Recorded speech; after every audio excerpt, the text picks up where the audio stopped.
បាទសួស្តីបងប្អូនទាំងគ្នាថ្ងៃនេះខ្ញុំធ្វើវីដេអូមួយទាក់ទងនឹង Bittrue បាទបងប្អូនណាខ្លះស្គាល់app Bittrue បាទ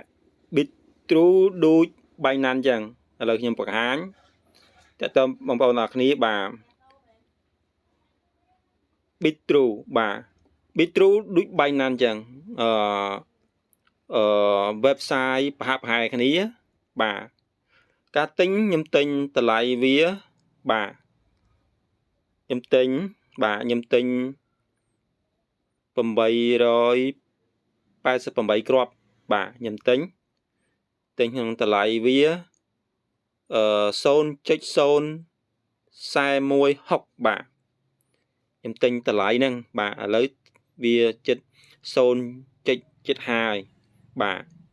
អញ្ចឹងបងប្អូនអាចទិញវាបានបាទអាចទិញវាបាននេះគឺបោះ Bittrue ចំ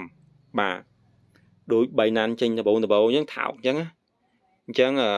បងប្អូនចាប់ដើមទិញទៅបាទតាន់តម្លៃថោកបាទឥឡូវខ្ញុំបានទិញហើយ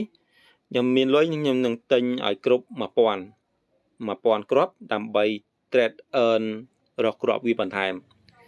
បាទអញ្ចឹងយើងដឹងថាម៉េចដូច Binance ឥឡូវខ្ញុំចូលកន្លែង asset នេះបាទចូល asset ឃើញបាទមាន spot មាន earn មាន future បាទមាន copy trading បាទដូចគ្នាទាំងអស់បាទមាន deposit មាន withdrawal transfer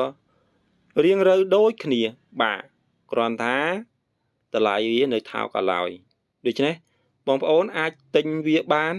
ក្នុងតម្លៃនេះបាទក្នុងតម្លៃ0.050ឥឡូវវាប្រហែលជាយប់នឹងឡើង50ហើយបាទ0.050ខ្ញុំទិញក្នុងតម្លៃ0.04160បាទអញ្ចឹង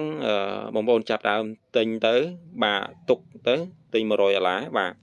$100យើងអាច earn វានៅក្នុងនឹងចោលបានបាទអាច earn នៅក្នុងនឹងបានបាទអាច earn បាននៅក្នុងនឹងបាទដូច្នេះលក្ខណៈ website ដូចគ្នានឹង Binance បាទដូចគ្នាបាទគ្រាន់ថាមួយទៀតវាថ្មីមួយទៀតចាស់ដូចថា Binance កើតយូរឆ្នាំអានេះវាតែកើតប្រហែល 2-3 ឆ្នាំអីចឹងណាបាទអញ្ចឹងបងប្អូនចាប់ដើមទិញទៅបាទខ្ញុំមាន link ខាងក្រោមប្រើ link ខ្ញុំទៅបាទអាចឲ្យខ្ញុំចំណេញតិចតួចខ្លះពីការ referral បាទនឹងសូមអរគុណច្រើនអរគុណបាយបាយបាទជំរាបលាបាទ